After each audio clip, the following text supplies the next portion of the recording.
a bit difficult, but we'll still speak to her. Happy. I know things are not easy. I know, but you need to take heart. Okay. What do you remember about your sister?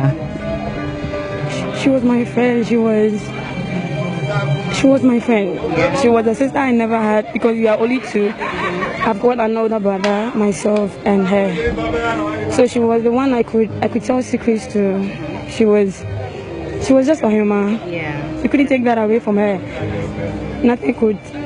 You couldn't do anything to deepen her sorrow or anything. Like, she was just a human. When was the last time you spoke to her before you heard that? Last time I spoke to her was yesterday. She went to visit my mom, and then apparently we had an argument. So my mom was like, "Uni abano wa hone nkasa." I'm saying, "Menene nkasa ntino." Opa on frame. And I'm okay. Oh, ka menfeel. Oh yeah, then come be frame. So that was the last thing. That was the last time we spoke. Does it hurt that you didn't agree to speak to her at that point? I saw her in my dream. You did? At what time? This morning, she had a show. In the dream, she had a show, and I was right beside her.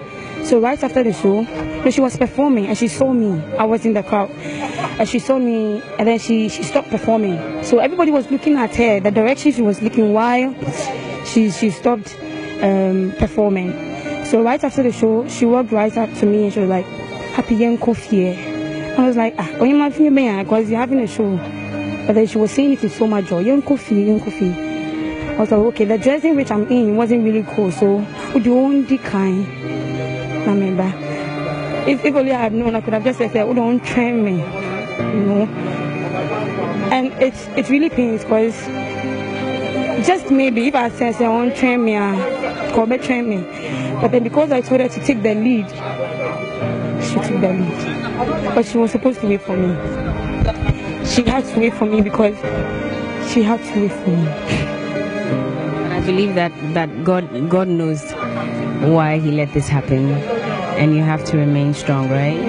So at what point did you get the call that it had happened? I got around 5:30. I had already received about 4 missed calls from my friends, but I was wondering why they could call me around that time.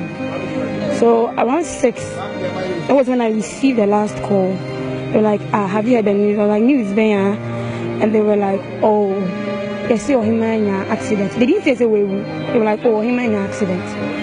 To me, and I came to my dad. I came to knock. My dad was already awake because I think he had already received so many calls. It was like, "A happy day now." So I was like, people have been calling me for him in an accident. They say we.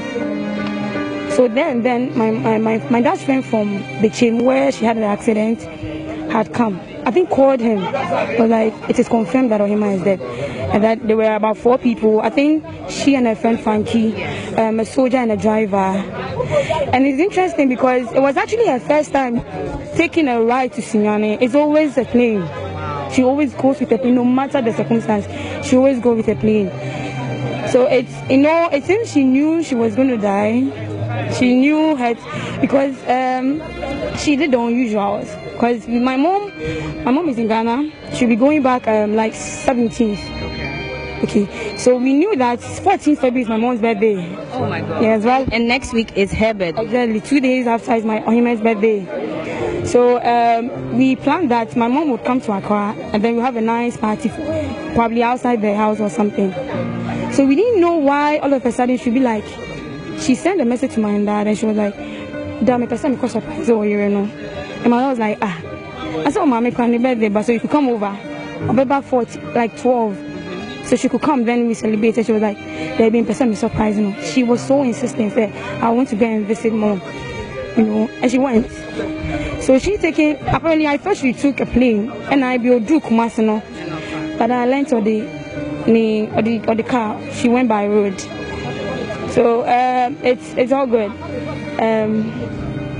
She has to go and she's left, so it's all good. Yes. She's left a void. I hope that you can get over this someday. I don't think I can ever get over her now. But it will be painful. I was walking by the road and be like, "This is Ebony's sister." But the question is, where is the Ebony? You know, so I wouldn't say it's all good, but then doing So yes, she had to go and she's left. So for the weeping and the crying, obviously we go through it, but then we overcome it. Certainly, and these are friends of her sister and Ebony as well, all here, of course, to support her and give her some strength. I can imagine how this is a difficult time for you all, but I hope that you can definitely take heart.